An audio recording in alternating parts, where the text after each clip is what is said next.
Okay, welcome to class. Yes, it's the history class.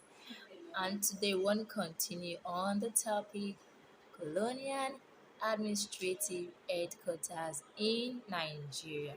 So in our previous class, I told you that colonial administrative headquarters are the places where the colonial masters stay to perform all their administrative functions. Okay, and then we spoke about the features of the different administrative headquarters. We spoke about using the place as a seat.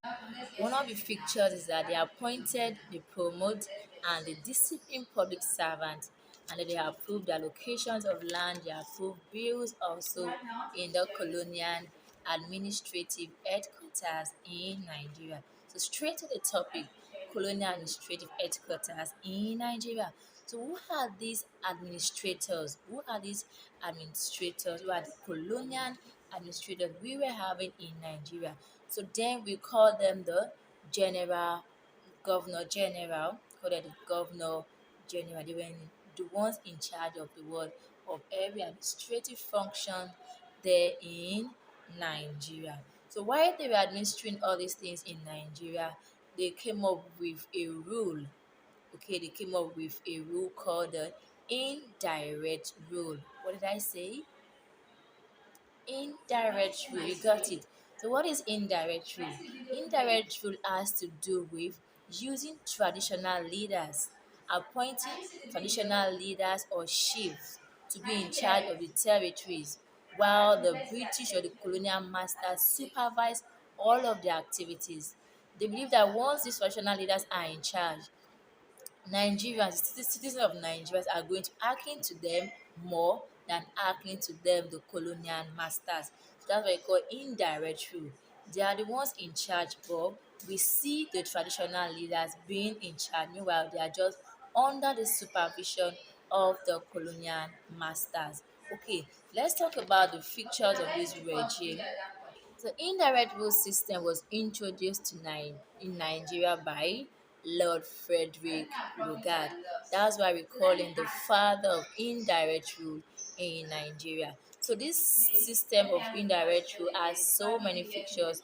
The way this policy was introduced, the reason why it was introduced, number one is that there will be is to involve traditional rulers. It is to involve traditional rulers, and because of the language difficulties, we at that moment there was no in Western education was just introduced, so we do not really understand English language. So we understand the language of our community. Okay, so they had to introduce national leaders to tell us to communicate with our own language. Then another one is that there was insufficient fund. Okay, instead of them going bring all the people, no, they had to use what they have at that moment. And then also a very important one, to preserve Nigerian customs and traditions. So if we do not have direct rule, probably might have forgotten most of our traditions and custom. A quick one. So what is the effect? This indirect rule system in Nigeria had a negative effect, though it had its own positive one. Some of the effect is that we had a well organized system of taxation. We were able to get taxes. It was very, very organized to get people to pay the taxes, to pay their tax, to pay their dues. We were very, very organized one. And then we had absence of many whites. As it is now, we are the ones in charge. We are the one ruling, even though it's under the supervision of colonial masters. So we had so many traditional leaders being in charge, and then we had low level of education, because since our leaders, those that were in the leadership position, the traditional leaders, since they could speak our own language, there was no need for some people to learn the Western education. So there was low level of education. Then we had large expanse of land. So many lands were discovered, and then we had a stable political system, a stable political system. These are some of the effects of indirect rule in Nigeria. I'm going to post a video to tell you more about indirect rule in Nigeria. Don't forget, it's the system whereby the colonial masters use traditional chiefs, okay, to lead Nigerians while they were supervising every activity in Nigeria. So we need you to respond to the questions, okay?